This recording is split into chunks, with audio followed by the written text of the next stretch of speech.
తెలంగాణ అస్తిత్వాన్ని తెలిపేలా ఉద్యమ స్ఫూర్తిని భావోద్వేగాన్ని ప్రతిబింబించేలా తెలంగాణ తల్లిని రూపొందించామని ముఖ్యమంత్రి రేవంత్ రెడ్డి తెలిపారు. తెలంగాణ విగ్రహం ఆవిష్కరించుకోవడం చారిత్రక ఘట్టమన్న సీఎం ప్రతి ఏటా డిసెంబర్ 9న తెలంగాణ తల్లి అవతరణ ఉత్సవంగా నిర్వహించాలని ప్రభుత్వం నిర్ణయం తీసుకుందని చెప్పారు. తెలంగాణ తల్లి విగ్రహంపై శాసనసభలో ప్రకటన చేసిన సీఎం విగ్రహ ప్రత్యేకతల్ని వివరించారు. ఇప్పటి వరకు ప్రాచుర్యంలో ఉన్న విగ్రహానికి అధికారిక గుర్తింపు లేదని స్పష్టం చేశారు. అసెంబ్లీ వేదికగా తెలంగాణ తల్లి విగ్రహ ప్రత్యేకతలను సీఎం సభకు వివరించారు. స్వరాష్ట్ర సాధన సుదీర్ఘ పోరాటంలో సకల జనుల్లో స్ఫూర్తి నింపిన తెలంగాణ తల్లిని అధికారికంగా గౌరవించుకుంటున్నామని చెప్పారు. తెలంగాణ భావోద్వేగాన్ని ప్రతిబింబించేలా ప్రజాప్రభుత్వం తెలంగాణ తల్లిని రూపొందించిందని చెప్పారు. ప్రశాంత వదనంతో నిండైన రూపంతో చాకలి ఐలమ్మ, సారళమ్మ పోరాట స్ఫూర్తి కనిపించేలా హుందాతో కనిపించేలా విగ్రహం రూపొందించినట్టు చెప్పారు. తెలంగాణ అస్తిత్వాన్ని తెలిపేలా చేతిలో తెలంగాణ పంటలతో కనిపిస్తుందన్నారు. విగ్రహంలో వాడిన ఒక్కో రంగు ప్రత్యేకతను చెప్పిన సీఎం తెలంగాణ తల్లి విగ్రహ ఆవిష్కరణ చరిత్రాత్మక ఘట్టంగా అభివర్ణించారు. తెలంగాణ సాంస్కృతిక పునరుజ్జీవనంలో విగ్రహ రూపకల్పనతో పాటు తెలంగాణ సంక్షిప్త నామం టీజీని అధికారిక గుర్తింపిచ్చామన్న ముఖ్యమంత్రి తెలంగాణ ఆత్మగౌరవాన్ని నలుదిశలా వ్యాప్తి చేసిన జయ జయ హే తెలంగాణను రాష్ట్ర అధికార గీతంగా ప్రకటించామని స్పష్టం చేశారు. తెలంగాణ తల్లి అంటే ఒక భావన మాత్రమే కాదు, 4 కోట్ల బిడ్డల భావోద్వేగం. ఆ భావోద్వేగానికి నిండైన రూపం మన తెలంగాణ తల్లి. సాంప్రదాయ కట్టుబొట్టుతో, మెడకు కంటే, గుండు పూసల హారంతో, చెవులకు బొట్ట కమ్మలతో, ముక్కు పుడకతో, బంగారు అంచు కలిగిన ఆకుపచ్చ చీరలో, చేతికి గాజులు, కాళ్లకు కడియాలు, మెట్టలతో, ఎంతో హుందాతో కూడిన ఆహార్యంతో మన తెలంగాణ తల్లి రూపొందించబడినది. కుడి చేతితో జాతికి అభయాన్నిస్తూ, ఎడమ చేతిలో తెలంగాణ మాగాణంలో పండే సాంప్రదాయ పంటలైన వరి, జొన్నలు, సజ్జలు, మొక్కజొన్న పంటలతో మన సంస్కృతిని, సాంప్రదాయానికి నిలువెత్తు రూపంగా తీర్చిదిద్దడం జరిగింది. తెలంగాణ తల్లి నిలుచున్న పీఠం మన చరిత్రకు దర్పణంగా రూపొందించాం. తెలంగాణ చిరునామనే ఉద్యమాలు, పోరాటాలు, అమరుల ఆత్మ బలిదానాలు. దానికి సంకేతంగా పీఠంలో బిగించిన పిడికిళ్లను పొందుపరచడం జరిగింది. పోరాడి సాధించుకున్న తెలంగాణ రాష్ట్రాన్ని ప్రపంచంలోనే సమున్నతంగా నిలబెట్టాలన్న లక్ష్యాన్ని గుర్తు చేస్తూ చేతులన్నీ కలిపి పీఠాన్ని మోస్తున్న తీరు తెలంగాణ పునర్నిర్మాణ రీతిని తెలియజేస్తున్నాయి. పీఠంలో నీలి వర్ణం గోదావరి కృష్ణమ్మలు తల్లి నిన్ను తడపంగా అన్న అందశ్రీ గీతంలోని తెలంగాణ జలదృశ్యానికి ప్రతీకగా నిలుస్తుంది. అలాగే ఆకుపచ్చ వర్ణం పచ్చని మా నేలల్లో పసిడి సిరులు పండంగా అన్న తెలంగాణ సస్యశ్యామల వ్యవసాయ కీర్తికి సంకేతంగా కనిపిస్తుంది. ఎరుపు వర్ణం మార్పుకు, ప్రగతికి, చైతన్యానికి ప్రతీక.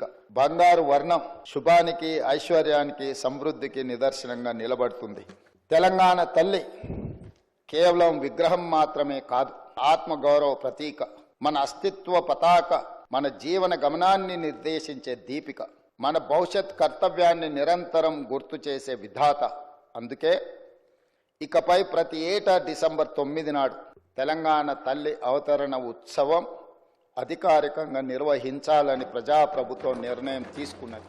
తెలంగాణ ఏర్పాటైన 10 ఏళ్ల తర్వాత ప్రజాప్రభుత్వంలో తెలంగాణ తల్లి విగ్రహావిష్కరణ చేసుకోవడం సంతోషంగా ఉందని మంత్రులు శ్రీధర్ బాబు, పొన్నం ప్రభాకర్, కోమటిరెడ్డి వెంకటరెడ్డి తెలిపారు. సగర్వంగా నిర్వహిస్తోన్న కార్యక్రమానికి ప్రతిపక్షాలను ఆహ్వానిస్తే వారు రాకపోవడం సహా అడ్డుకునే యత్నం చేస్తున్నారని మండిపడ్డారు. అధికారికంగా తెలంగాణ తల్లి విగ్రహాన్ని అన్ని ప్రభుత్వ కార్యాలయాల్లో ఏర్పాటు చేస్తామన్నారు. ఈ తెలంగాణ తల్లి రూపకల్పన విషయంలో మేము ఆశించాం అధ్యక్ష, ప్రధాన ప్రతిపక్ష పార్టీ ఉన్న టీఆర్ఎస్ సంబంధించిన గౌరవ శాసనసభ్యులు గాని, వారి లీడర్ గాని, వారికి ఉన్న గొప్ప అనుభవాన్ని 2 మాటలు చెప్తారని అనుకున్నాం అధ్యక్ష. అసెంబ్లీ సమావేశాలను మేము రాకుండా చూసే విధంగా ఒక ప్రయత్నం జరుగుతా ఉన్న సందర్భాన్ని ప్రస్తావన చేస్తూ మేము కూడా ఇప్పుడు కూడా అప్పీల్ చేస్తా ఉన్నాం.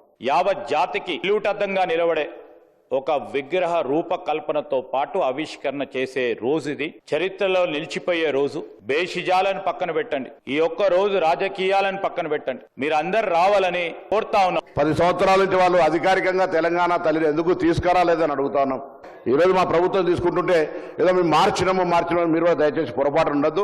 ఇప్పటి వరకు అధికారికంగా తెలంగాణ విగ్రహం ఎక్కడా లేదు. ఇదే సందర్భంలో మీ ద్వారా రాష్ట్ర ప్రభుత్వంలో గౌరవ ముఖ్యమంత్రి గారు అందరూ కూడా కలిసి ఒక నిర్ణయం తీసుకోవాల్సిన అవసరం ఉంది. ఈ విగ్రహాలన్నీ కూడా ప్రతి జిల్లా కేంద్రంలో కలెక్టరేట్ల దగ్గర కావచ్చు, పోలీస్ కార్యాలయాల దగ్గర కావచ్చు, మండల కేంద్రంలో ఉంచి అధికారికంగా ప్రతి సంవత్సరం డిసెంబర్ 9 నాడు తెలంగాణ తల్లి దినోత్సవం జరుపుకునే విధంగా ఉండాలని సందర్భంగా ఆకాంక్షిస్తా ఉన్నాం. తెలంగాణ తల్లి అంటే ఏ చాకలి ఐలమ్మలాగానో మన అమ్మలాగానో ఉంటుంది అనుకున్నాం.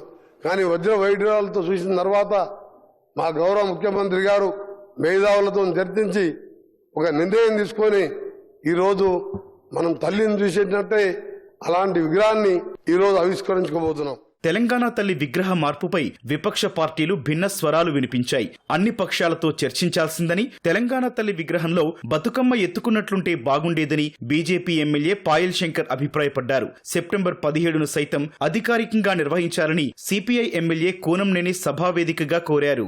గౌరవ ముఖ్యమంత్రి గారు ఈ రాష్ట్రానికి సరిగా లేనటువంటి అన్ని విషయాల మీద మార్పులు చేసేటటువంటి ప్రయత్నం చేస్తున్నారు. ప్రభుత్వానికి అధికారం ఎంత ఉన్నప్పటికీ ఈ సభలోని అన్ని పక్షాల సభ్యులతోని ప్రభుత్వానికి ఉన్నటువంటి ఆలోచనని పంచుకొని చేస్తే కొంత ఇంకా బాగుంటుండని మా సలహా సూచన.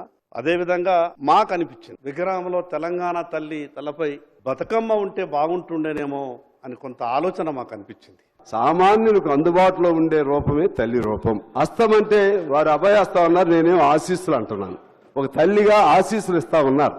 అందువలన ఆ విధమైనటువంటి ఈ అన్ని అంశాలను గమనంలో తీసుకుని ఆనాటి విజయం సెప్టెంబర్ 17 దాన్ని కూడా అధికారికంగా చేయమని చెప్పి నేను మిమ్మల్ని కోరుకుంటూ మీ ద్వారా అధ్యక్ష తెలుగుతా. తెలంగాణ తల్లి విగ్రహ ఆవిష్కరణపై సీఎం ప్రకటన, సభ్యుల చర్చ అనంతరం శాసనసభ వచ్చే సోమవారానికి వాయిదా పడింది.